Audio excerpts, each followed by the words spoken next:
विद्यार्थी मित्रांनो, आजच्या व्हिडिओमध्ये आपण इन्फिनिटिव्ह वरती आपल्याला SSC बोर्ड एक्झाम आणि HSC बोर्ड एक्झाम मध्ये कशा पद्धतीने एक्झाम्पल विचारले जाते ते आपण त्या ठिकाणी पाहूया. इन्फिनिटिव्ह म्हणजे काय?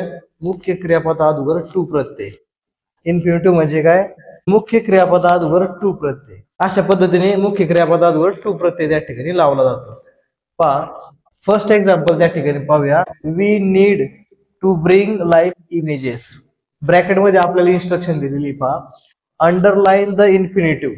या सेंटेन्स मध्ये जे इन्फिनिटिव्ह आहे त्या खाली अंडरलाईन त्या ठिकाणी करा. तर या वाक्यामध्ये जे इन्फिनिटिव्ह आहे त्या इन्फिनिटिव्ह खाली आपल्याला अंडरलाईन करायचे आहे. सुरुवातीला आपण ऍज इट इज सेंटेन्स त्या ठिकाणी लिहून घेऊया. We need to bring live images. Sentence आपण ऍज इट इज लिहिले. त्यानंतर टू ब्रिंग हे काय? इन्फिनिटिव्ह वर्ब आहे. म्हणजे काय? ब्रिंग ह्या मेन वर्बच्या आधीवर टू प्रत्यय लागलेला आहे. म्हणजे ज्या मेन वर्बच्या आधीवर टू प्रत्यय असतो ते वाक्यातील इन्फिनिटिव्ह वर्ब असतं. या वाक्यामध्ये दोन वर्ब आहेत पहा, नीड एक आहे आणि ब्रिंग एक आहे. परंतु ब्रिंग मेन वर्बच्या आधीवर टू प्रत्यय लागलेला आहे. म्हणजे या सेंटेन्स मध्ये टू ब्रिंग हे वर्ब आहे, इन्फिनिटिव्ह वर्ब आहे, त्याखाली आपण अंडरलाईन केलेलं आहे. त्यानंतरचं नेक्स्ट एक्झाम्पल पाहूया. It is important to create goals. Bracket मध्ये दिला आहे, pick out the infinitive form the given sentence. या सेंटेन्स मध्ये जे काही इन्फिनिटिव्ह फॉर्म आहे ते आपल्याला पिक आउट करायचं आहे, म्हणजे ते शोधायचं आहे. It is important to create. To create हे काय आहे? इन्फिनिटिव्ह फॉर्म आहे. आन्सर मध्ये आपण त्या ठिकाणी लिहायचं टू क्रिएट. हे काय? इन्फिनिटिव्ह आहे, कारण की क्रिएट हे मेन वर्ब आहे, त्या अगोदर टू प्रत्यय त्या ठिकाणी लावलेला आहे. म्हणजेच मुख्य क्रियापदाच्या अगोदर ज्यावेळेस टू प्रत्यय येतो त्यावेळेस ते सेंटेन्स मधलं इन्फिनिटिव्ह वर्ब असतं. नेक्स्ट एक्झाम्पल पाहूया. Learning new languages is useful.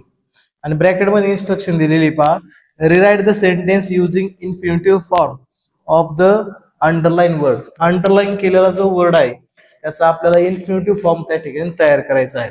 आता अंडरलाईन केलेला जो वर्ड आहे तो जिरड आहे. जिरड म्हणजे काय?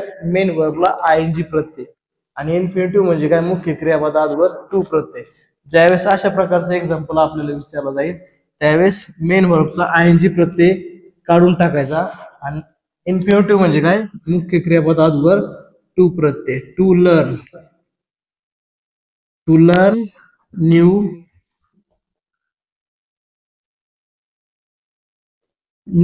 New languages is useful.